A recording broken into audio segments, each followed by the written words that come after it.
I'm Jerry McMillan with Sirocco Performance Vacuums and PressureWasher.net. This is an example of the ultimate fix for a heat exchanger system. Like ripping it out and putting a real heater in that runs on 12 volts and diesel fuel. Yes, 12 volts can work. Yes, 12 volts can work really well. You probably have enough charging system in your engine to run that 12 volt heater, no problem. So this is an ultimate fix. This is a pressure washer style heater with many modifications. This one is capable of up to 6,000 psi, which you're not really concerned with around carpet, but let's just look at it as something that's super beefy that's going to last you nearly forever. Okay. This is a 16-inch version, which if you want to hook it up to a pressure washer, is capable of heating about 4 gallons a minute to 210, 220 degrees. So if you have a carpet cleaning machine that you do a lot of carpet rinsing with and you need that extra flow, you're going to get really good temperature. Let's talk about temperature. How fast do you get temperature? How controlled is it? Well, it's extremely controlled, and in fact, you're going to get full temperature in about 90 seconds. No waiting around. Doesn't matter if it's freezing cold outside, doesn't matter if it's a hot day. Your incoming water temperature is going to govern what the water temperature coming out is by whatever that difference. But if you want 60-degree water coming in to come out at 210 degrees, 4 gallons a minute, no problem here. So let me show you a couple of basic features that we always put with our pressure washer heaters, whether they're used in a carpet cleaning system or not. First of all, we've got an accurate temperature control at the outlet. We've also got a temperature control on the inlet.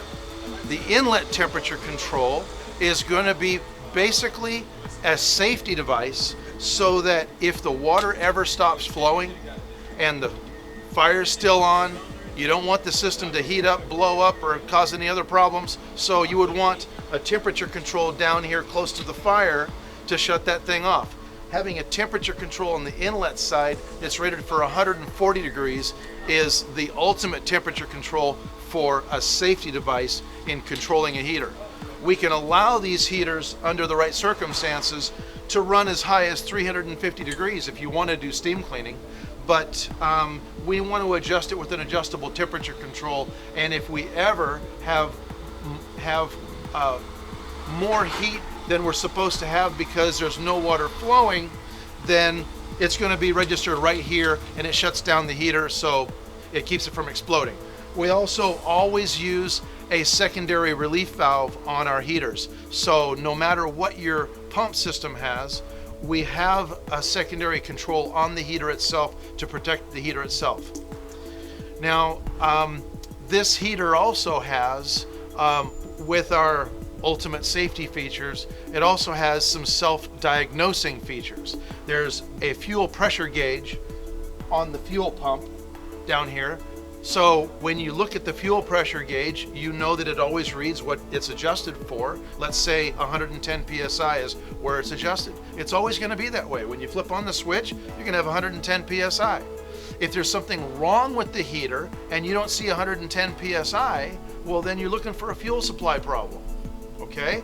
And if you've got clear fuel hoses so you can see if it's sucking air, maybe you forgot to fill the tank with fuel. All right, so you're getting air bubbles. That's the solution to the problem. If you're getting air bubbles on the return, then maybe the fuel filter is cracked. It narrows down your troubleshooting really quickly. Also, on the other side of the system is the control circuit and the high voltage and the fuel solenoid. So what we do is we put an indicator light on the control circuit so we know that it's getting voltage, and after the control circuit so that we know the control circuit is actually trying to turn on the burner. So between the fuel pressure gauge and the indicator lights, you've got real simplistic troubleshooting devices and the rapid elimination of downtime. Everybody wants to go fast, everybody wants to make money going fast. Well, you also need to be able to troubleshoot quickly, or you don't have the rapid elimination of downtime. So anyway, Another feature that we put on this heater here is a pressure gauge right on the unit itself. And for a carpet cleaning guy that wants to have a real heater on his truck mount system, we've added secondary pressure controls. So if this particular system is set up to run off of a pressure washer that has a 4,000 psi set regulator on the pump system, but when we hook up to this heater so that we can reduce the flow and pressure down to what you want for cleaning tile and grout or what you want for cleaning carpet, we've simply put a enabler valve, which is basically an on-off valve that allows you to shut it off and have full pressure coming from a pressure washer pump system, and you've got full temperature, full heat, no problem with your pressure washer. But if you want to now go do some tile and grout cleaning, you simply open this valve, enabling the secondary regulator, and the secondary regulator that you choose with this two-way selector valve, you can select your 1500 psi secondary regulator, or in the other position a 500 psi carpet cleaning regulator, or whatever you set it for. Okay, you can set these the way you like them, and they're always there when you want to flip back and forth between carpet cleaning, tile and grout cleaning, or pressure washing. This heater, with a simple set of secondary regulators, enables you to use a pressure washer pump to do real pressure washing, or your standard carpet one and do carpet or tile and grout at whatever you want, and full temperature in 90 seconds.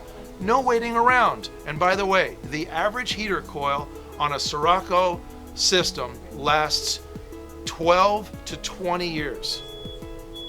And the high voltage igniters on our 12 volt systems last 4 to 6 years. In an industry that eats coils at 6 to 8 years and eats high voltage igniters every 9 to 12 months, this is way long-term low cost. This is the beef that you want in a system that's going to go fast, so you can make a lot of money every day and have the rapid elimination of downtime. Okay, we were talking about pump systems and unloaders. Well, we have secondary regulators on the side of this heater for being able to switch between the high pressure of up to 4,000 psi and select down to 1,500 psi for cleaning tile and grout, or 500 psi for cleaning carpet. And these are adjustable. They happen to be set for those pressures right now, but you've got a range that you can adjust these in. This one, for the carpet, can go down to about 200 psi up to about 1,200 psi, and this one can run at about 1,000 to 2,000 psi. So they have an adjustable range. You can set them for a sweet spot where you like it, but they happen to be adjusted for 500 psi and 1,500 psi right now. But what I wanted to show you about the plumbing, we were talking about the plumbing on the unloader, how it's bypassing back to the water tank. Well, these are individually bypassing back to the water tank as well on separate lines, so you can see which one is bleeding if one of them is bleeding when it's not supposed to. That makes the rapid elimination of downtime possible, to be able to just look in the tank and see which device is bleeding. If any of them is bleeding, that's the cool tool. So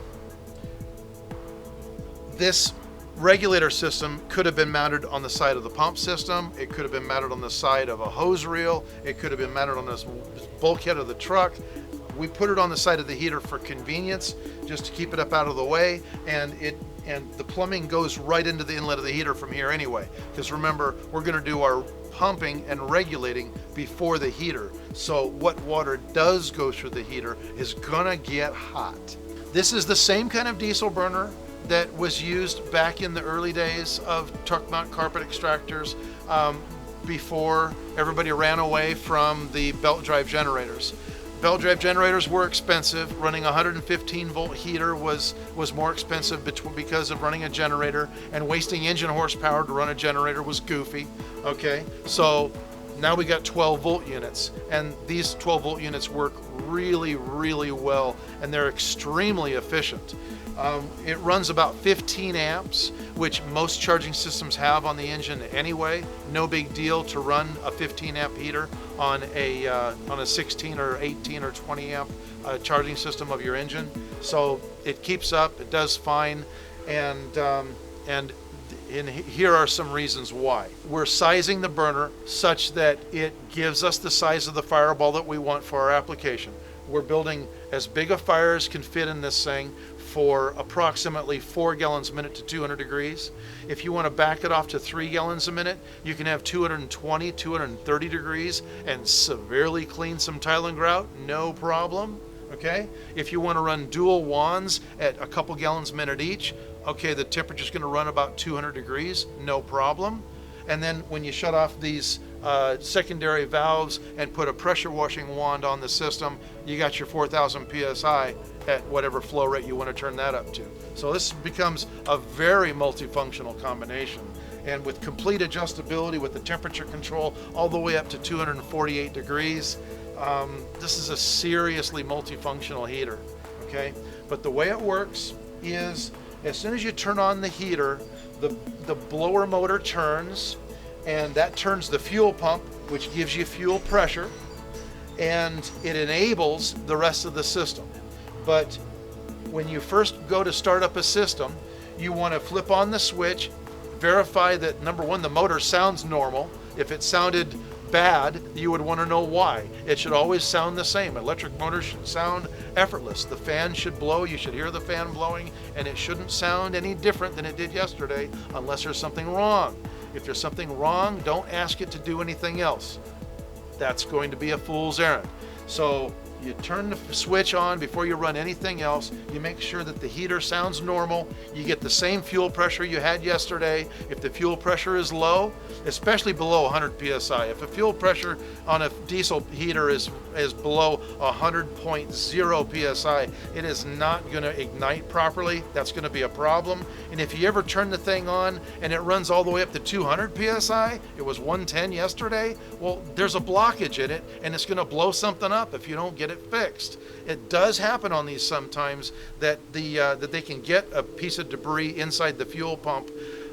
They're cast iron fuel pumps, and if there's any moisture in the fuel and it sits there for a week or so, it can actually grow rust inside past your fuel filters. So just be aware of that. And speaking of fuel filters, this is a bowl filter that we have down here, which has a cleanable screen, which is convenient because you can just take it out, rinse it out, put it in, screw it back on, and you're done. You don't have to go buy another one after throwing away an element. This, you don't have to throw away elements. It's completely reusable. There's also a fuel filter on the inside of the fuel pump, but you shouldn't need to do that unless you've been getting water in the bottom of your little filter separator here. If you've been getting water in the bottom here, maybe once a year when you do a tune-up on the burner, you should open it up and look at the filter inside. Make sure it's not loaded up with water and rust would be growing in there. They need to be cleaned out once in a while. That's a basic tune-up. The tune-up on these things takes about 20 minutes, and you should do it once a year, and then you'll never have any downtime. Just never. These things are so reliable, and if you keep up on the maintenance and you follow our guidelines for the adjustments, you'll have a severely reliable heater. So next in troubleshooting and testing and running the system, after you've turned it on and you've verified that it sounds right and the fuel pressure is good, then you would also notice the light right here under the heater turns on automatically. That tells you that the control circuit fuse is allowing power to go to the control circuit. So if you were trying to run your heater and the little light wasn't on, that would tell you where the problem is. Your fuse is blown. Now you got to find out why the fuse blew, but it's got an indicator, so it helps you with the troubleshooting. Okay, so you turn the heater on, you can hear it's running normal, you got good fuel pressure. When you have the temperature turned up so it can go on, and if you've got water flowing, so the flow switch says it's okay, and the temperature controls both are saying it's okay for the flame to go on. The temperature control, the flow switch, and the inlet temperature control, these three devices enable the control circuit to turn on the relay.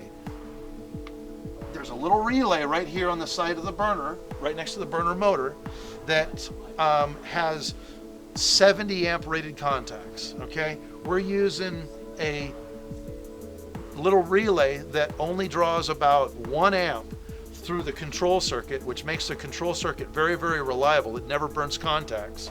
And we're turning on a relay that's got big, beefy contacts so that the high voltage and the fuel solenoid can turn on at the same time with reliability. Manufacturers that use a pressure switch for turning that on, oh, it may be nice that it has 15 amp contacts, but the startup current for a high voltage igniter can be as much as 35 or 40 amps. Well, that's going to scorch the contacts in your little pressure switch. Oh wait, that would be the reason that you're replacing a pressure switch on your other brand machine every 9 months like clockwork. And yes, it's also eating that $175 high voltage igniter. So with a heater that has the proper system set up, everything becomes more reliable. You can avoid service centers. This heater should not see a service center but once every 3 or 4 years. If you do your own tune-ups are only going to cost you 15-20 minutes once a year. There should be no trauma or drama around this. And with an indicator light also on the little relay that tells you the little relay is getting power, this is the rapid elimination of downtime. When you have self-diagnosing components that tell you where the problem is or is not, you can see where you need to think. Otherwise, it'll work, and this is the way it should be. Inside the front here of the burner itself is the high voltage igniter. If you loosen the 2 screws at the top so it can flop down, yes, you'll be able to see where the high voltage comes out of the igniter, and yes, it'll throw you across the floor if you turn it on and you touch it. You probably shouldn't do that. It's also bad for the igniter to try to jump across an inch and a half gap, so don't turn on the heater without closing the gap. If you have to test the igniter because you think the igniter is bad, you put an alligator clip across it and adjust a gap for about 1/2 inch. And then you can turn on the thing, and if it jumps the gap at 1/2 inch, the igniter is fine. If it doesn't jump the gap of a 1/2 inch, it's not fine. It needs to be replaced. Or it doesn't have enough power for a bad connection or a low battery. And by the way, when you're diagnosing a heater, if it doesn't sound quite right, the first thing you want to do is check the battery. Because if that fan doesn't quite sound like it's running at full speed, that's low voltage. Check it with a voltmeter. Make sure the battery's up. You might have a bad battery or a charging system fuse blew or whatever. Something fell into the wiring and made a loose connection. It happens. If you bought a cheap battery that breathes fumes that cause bad connections at the terminals, hey, maybe you just got a bad connection because you should clean your battery terminals more often. Or use what we recommend, a sealed lead acid battery that doesn't breathe the fumes that make connections go bad. So plan for success, and here's a heater that'll work. One more thing about adjustments on this. If you change the outlet stack on this, like reducing it down into an elbow to go around a corner and up through the roof or something fancy like that, you might have to give it more air. And the way you do that, there's air bands around the perimeter of the fuel pump, and there's a screw on the bottom, like an end clamp that holds the bands tight. You want to loosen that enough that you can move it. And before it'll move very good, you also have to loosen 2 screws on the side, one on each side of the fuel pump. We usually adjust, well, we do adjust these at the factory, and we try to leave them loose enough that you can grab a hold of it and move it if you have to. They don't vibrate around typically, so leaving it loose enough that you can adjust it on the fly might be a good thing. I mean, some of you guys might be like in Denver, and you need to, not only are you up at altitude higher than we are in San Diego, but you might need to go up into the mountains to do some jobs today. Well, every 1,000 feet of elevation change is going to be an air adjustment adjustment on your burner, or you're going to have smoke, or you're going to have fumes that'll burn your eyes. So, you know, you're going to need to do some adjustments on the fly sometimes. It's really simple. You simply close the air bands to where you get a little bit of smoke, and you open it up to where it just clears. That's the sweet spot. It's that easy.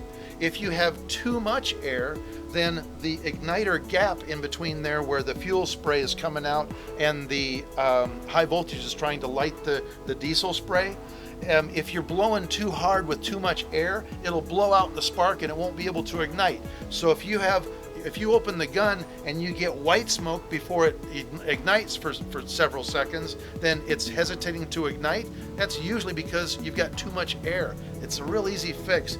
Adjust those air bands, close a little bit, you should be good. If you open the gun and you get dark smoke, well, then it's getting choked out. It's not getting enough air. You want to open those air bands a little bit, give it some more air. No rocket science here. Just think about what it's doing and what the adjustments are. The fuel pressure should be left alone. It's generally set between 100 and 140 psi. We avoid going over 140 psi for reliability of the pump.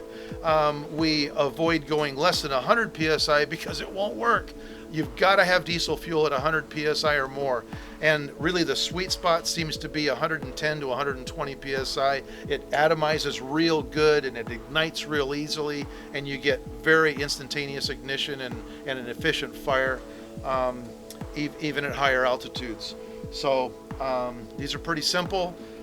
If you do have to adjust the fuel pressure for any reason, there's a screwdriver slot on the very bottom of the fuel pump.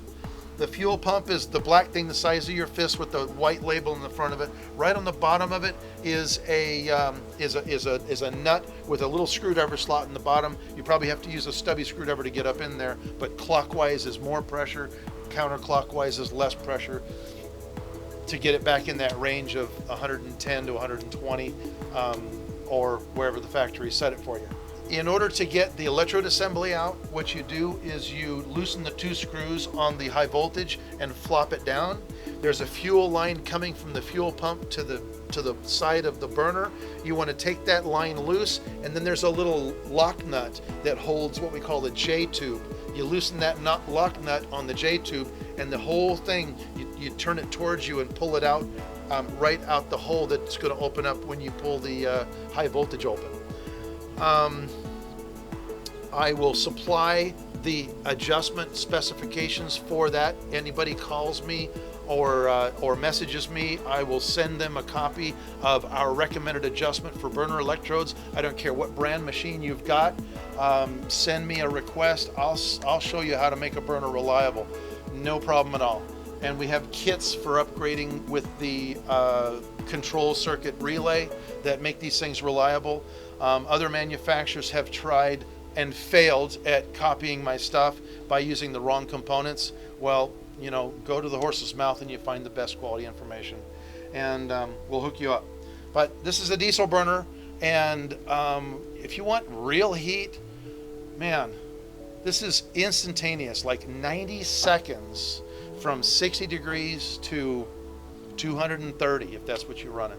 This is a cool tool. Use it and make a lot of money. Go fast.